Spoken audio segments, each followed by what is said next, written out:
करवा चौथ व्रत की कथा। श्री गणेशाय नमः। एक साहूकार के 7 लड़के और एक लड़की थी। एक बार कार्तिक मास की कृष्ण पक्ष की चतुर्थी तिथि को सेठानी सहित उसकी 7 बहुएं और उसकी बेटी ने भी करवा चौथ का व्रत रखा।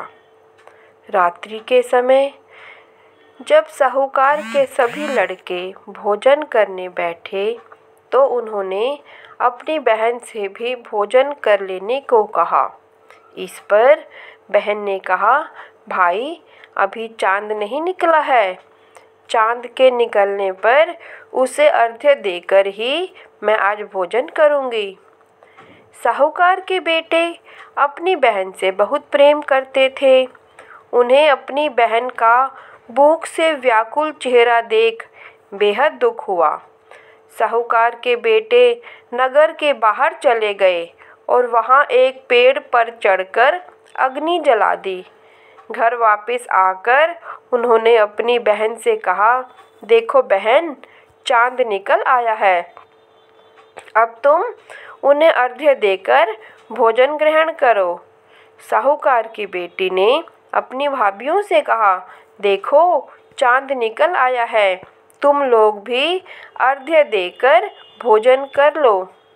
ननद की बात सुनकर भाभियों ने कहा, बहन अभी चांद नहीं निकला है। तुम्हारे भाई धोखे से अग्नि जलाकर उसके प्रकाश को चांद के रूप में तुम्हें दिखा रहे हैं। साहूकार की बेटी अपनी भाभियों की बात को अनसुनी करते हुए भाइयों द्वारा दिखाए गए चांद को अर्घ्य देकर भोजन कर लिया। इस प्रकार करवा चौथ का व्रत भंग करने के कारण विघ्नहर्ता भगवान श्री गणेश साहूकार की लड़की पर अप्रसन्न हो गए। गणेश जी की अप्रसन्नता के कारण उस लड़की का पति बीमार पड़ गया और घर में बचा हुआ सारा धन उसकी बीमारी में लग गया। साहूकार की बेटी को जब अपने किए हुए दोषों का पता लगा तो उसे बहुत पश्चाताप हुआ। उसने गणेश जी से प्रार्थना की और फिर से विधि विधान पूर्वक चतुर्थी का व्रत शुरू कर दिया।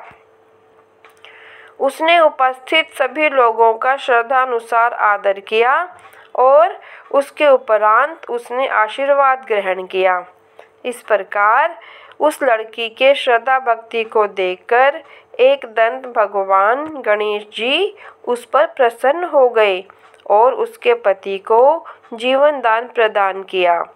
उसे सभी प्रकार के रोगों से मुक्त करके धन संपत्ति और वैभव से युक्त कर दिया।